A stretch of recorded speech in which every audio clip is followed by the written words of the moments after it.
यह कहानी एक छोटे से कस्बे के एक परिवार की है।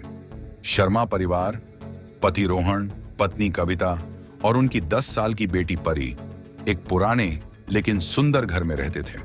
सब कुछ सामान्य चल रहा था जब एक दिन उनके दरवाजे पर एक अनजान मेहमान आया। बारिश की रात थी, बिजली कड़क रही थी और हवाओं की गूंज ने माहौल को डरावना बना दिया था। अचानक उनके दरवाजे पर दस्तक हुई। रोहन ने दरवाजा खोला तो देखा कि एक अधेड़ उम्र का व्यक्ति गीले कपड़े पहने कांप रहा था। वह बोला, मुझे रास्ता भटक गया है, क्या मैं रात भर यहां रुक सकता हूं? शर्मा परिवार ने उसे अंदर आने दिया। अजनबी ने कहा कि उसका नाम रघुवीर है और वह पास के गांव का रहने वाला है। परिवार ने उसे खाना खिलाया और सोने के लिए मेहमान कक्ष दे दिया। रात के मध्य में कविता ने महसूस किया कि कोई उनके कमरे के बाहर चल रहा है। उसने रोहन को जगाया और दोनों ने बाहर जाकर देखा। रघुवीर मेहमान कक्ष से बाहर था और घर के कोने कोने में कुछ ढूंढ रहा था। जब रोहन ने उसे पूछा तो उसने झिझकते हुए कहा, मुझे पानी चाहिए था।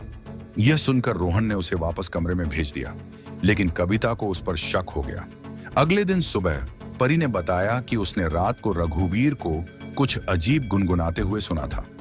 वह गाना ऐसा था जैसे कोई मंत्रोच्चार कर रहा हो। यह सुनकर रोहन और कविता का शक और बढ़ गया। रोहन ने पास के गांव में रघुवीर के बारे में पता लगाने का निर्णय लिया। गांव के बुजुर्गों ने बताया कि रघुवीर एक धनी व्यक्ति था, लेकिन लालच और क्रोध ने उसे बर्बाद कर दिया। लोग कहते हैं कि वह अब मृत है और उसकी आत्मा भटक रही है। रोहन यह सुनकर सन्न रह गया। उसने तुरंत अपने घर वापस जाने का निर्णय लिया। घर पहुंचते ही रोहन ने देखा कि परी अजीब तरह से व्यवहार कर रही है। वह चुपचाप एक कोने में बैठी थी और बड़बड़ा रही थी। रघुवीर अंकल ने कहा कि वह मुझे अपने साथ ले जाएंगे। कविता डर गई। रघुवीर अभी भी घर में था, लेकिन उसका चेहरा अब और भी भयानक लग रहा था। रोहन ने रघुवीर का सामना किया और उससे सच्चाई पूछी। रघुवीर ने एक दुष्ट मुस्कान के साथ कहा, यह घर अब मेरा है, मैं इसे छोड़कर नहीं जाऊंगा। तुम्हारी बेटी को मेरी जरूरत है। यह सुनकर रोहन और कविता चौंक गए। तभी अचानक रघुवीर गायब हो गया। घर की सफाई करते समय कविता को एक पुरानी डायरी मिली।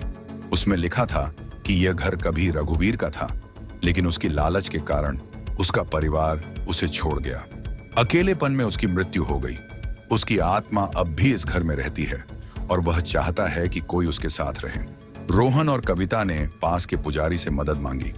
पुजारी ने कहा कि आत्मा को मुक्ति दिलाने के लिए पूजा करनी होगी और उस घर से रघुवीर की कोई निशानी हटानी होगी। पूजा शुरू हुई और घर के अंदर अजीब घटनाएं होने लगी। चीजें अपने आप हिलने लगीं और परी जोर जोर से रोने लगी।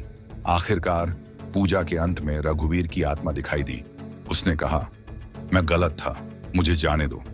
और एक तेज रोशनी के साथ वह गायब हो गया। पूजा के बाद घर शांत हो गया। रोहन और कविता ने उस डायरी को जला दिया और परी फिर से सामान्य हो गई।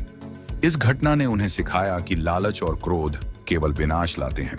शिक्षा, जो हमारे पास है उसी में संतोष रखें। लालच और क्रोध हमें केवल अंधकार की ओर ले जाते हैं।